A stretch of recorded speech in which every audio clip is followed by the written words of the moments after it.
Hello and good day, everyone. This is Desmond O'Neill, and today on Elevationiche, we are going to be talking about how to deal with passive aggressive people. Let's go.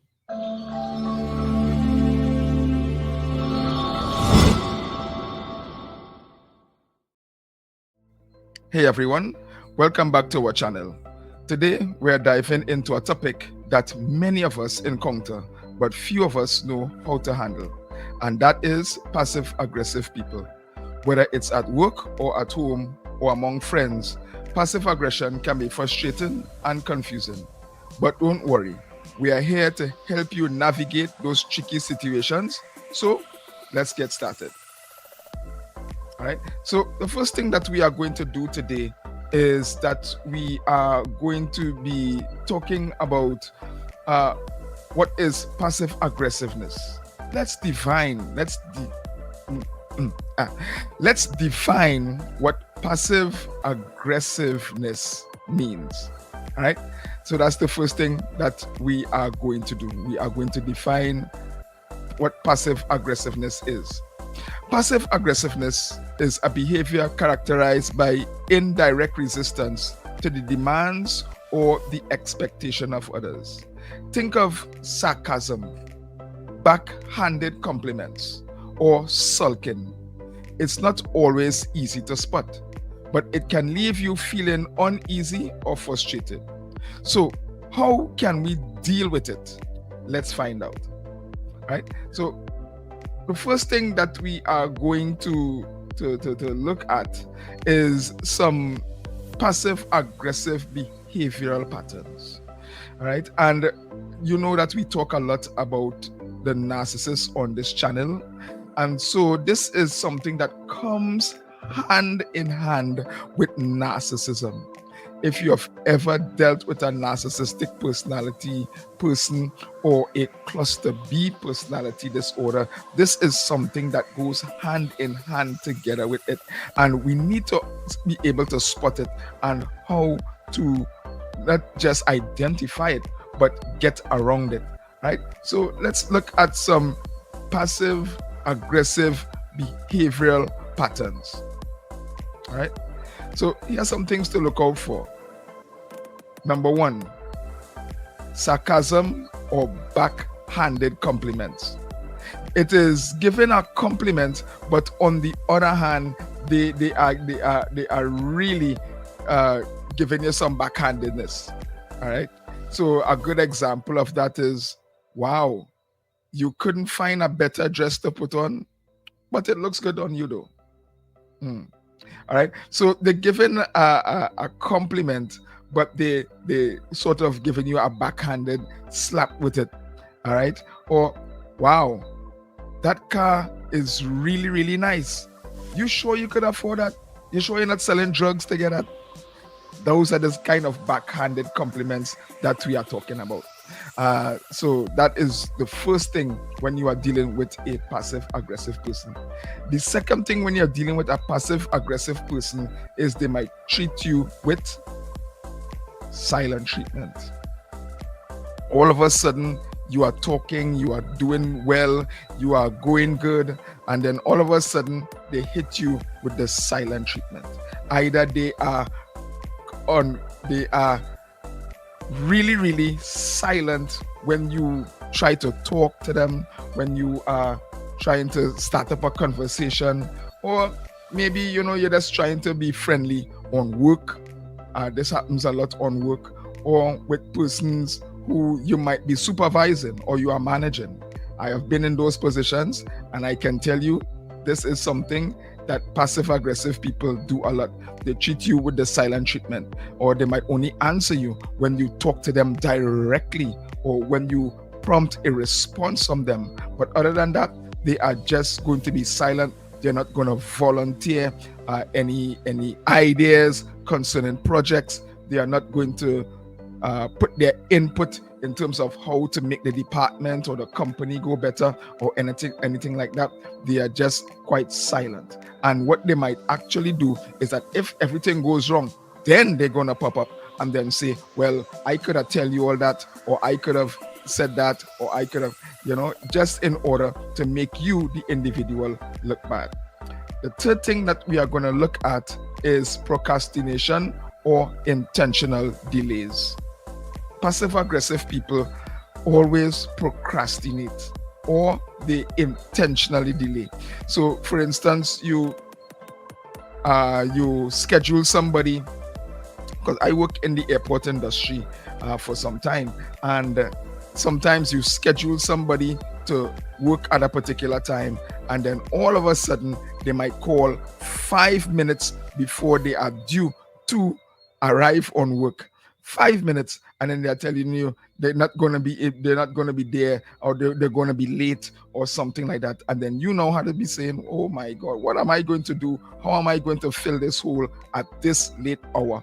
Right? So it's an intentional delay. They know they're going to be late, but they just choose to call you or message you 5 minutes before the time that they are supposed to show up. Another thing is, you might be in a relationship and you have to go somewhere. Either him or her, because it goes both ways, could intentionally delay. You know that you're supposed to be ready to be out of the house at a certain time, but no, they are not. They are dilly-dallying. They are not doing what they are supposed to be doing. They are finding all types of ways to delay themselves, or they might be just procrastinating.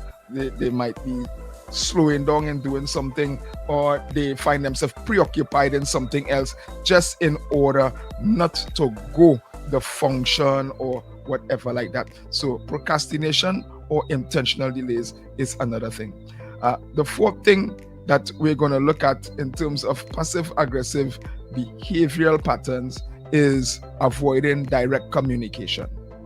Sometimes something goes wrong. Communication, as I say, is the lifeline of any relationship, whether you're talking about corporate, personal, whether you're talking about in a relationship, romantic relationship. Communications is a lifeline. Without proper communication, you leave the atmosphere open for numerous interpretations that most of the time can be very, very wrong. So, ladies and gentlemen, please understand that if you want a relationship to go well, you must communicate and you must state what you want, what are your intentions, what you want. Don't expect people to read your mind. And passive aggressive people do this a lot. They avoid direct communication, and when you misinterpret something or you think that is what they want, then they come out and say, but I didn't want that. Didn't you know that this is what I wanted? They avoided direct communication, and so by avoiding direct communication, they miscommunicated exactly what they wanted or what should have been done, or just to bring some clarity to a situation. So that's number 4, avoiding direct communication.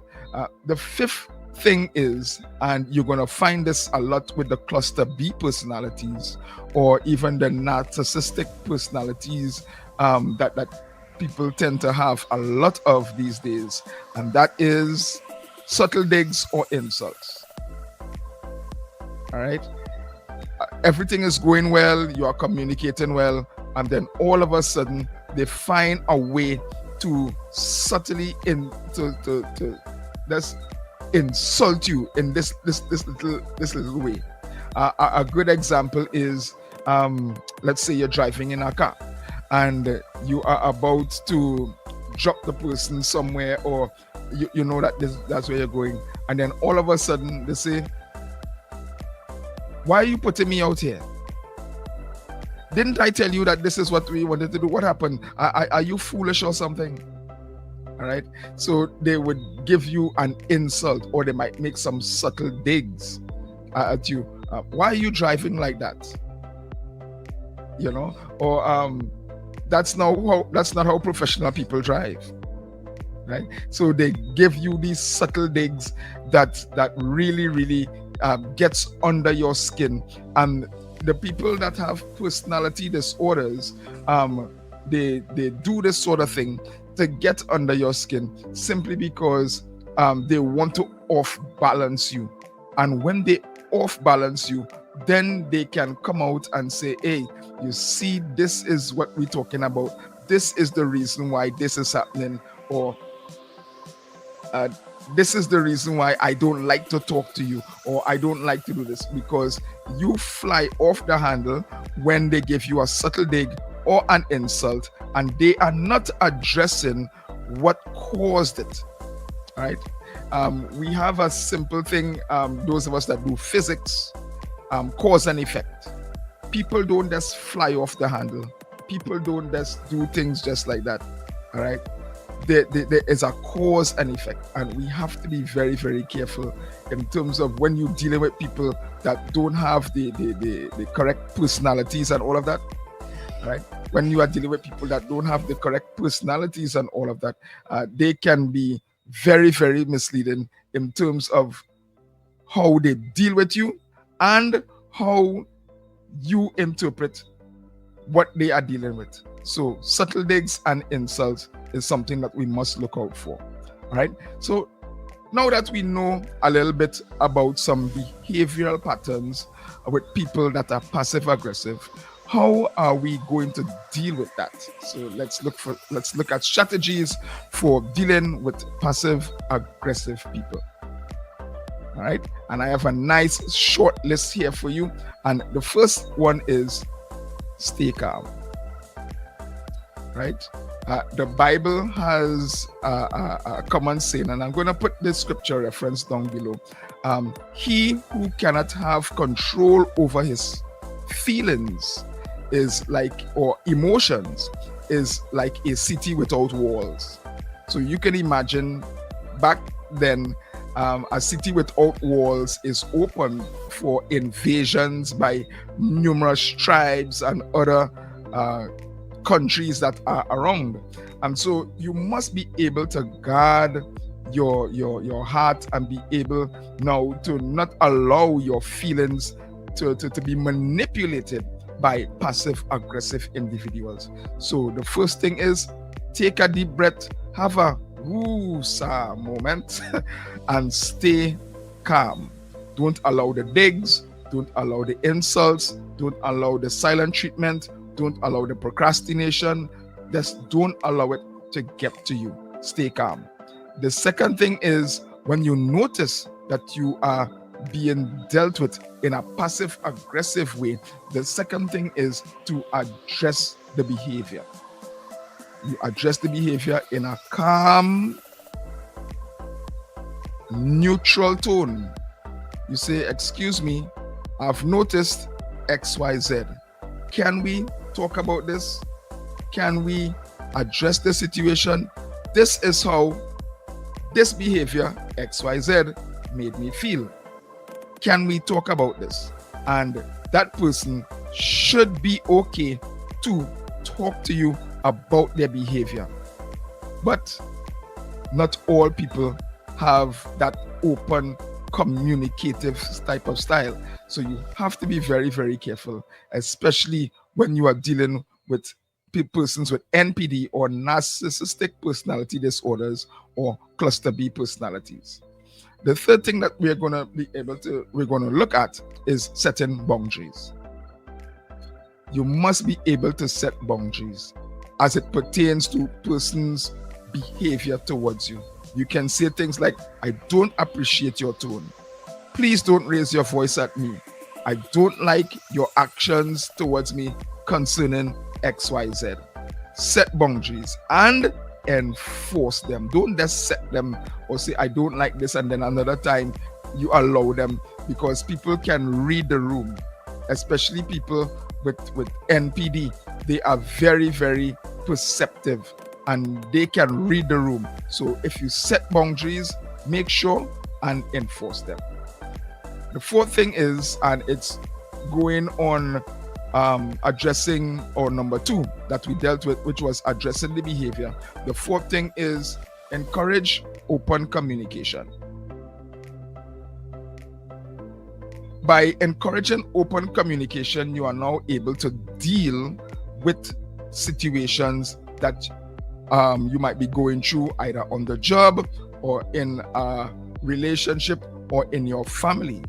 All right. And one way to encourage open communication is by always having that calm, inviting tone. Do not be aggressive with your tone or unapproachable with your demeanor. Right? Always be able to encourage open communication.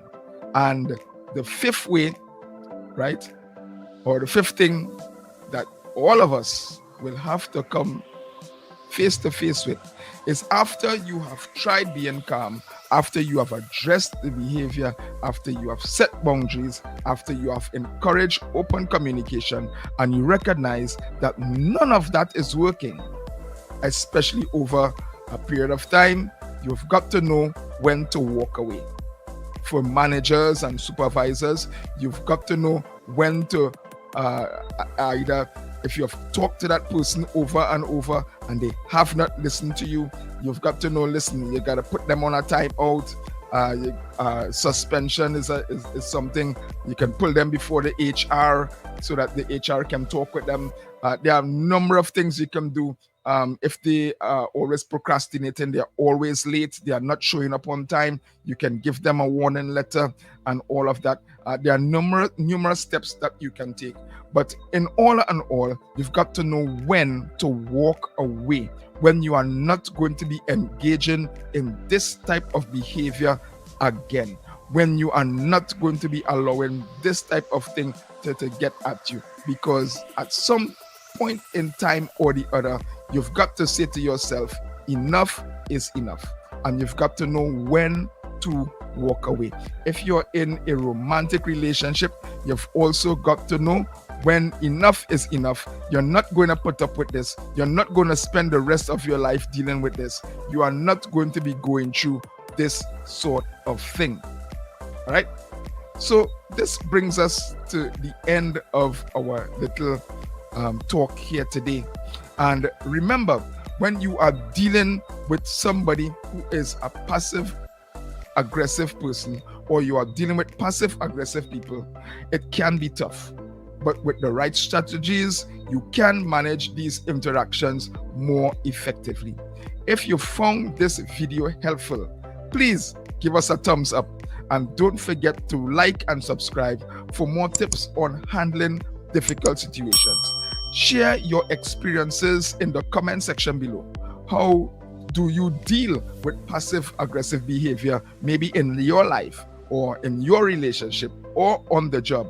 If you are in a senior position, whether you are a supervisor or a manager, put in the comments. Let us know how you deal with passive aggressive behavior on the job. We'd love to hear from you. So thanks for watching, and we'll see you next time.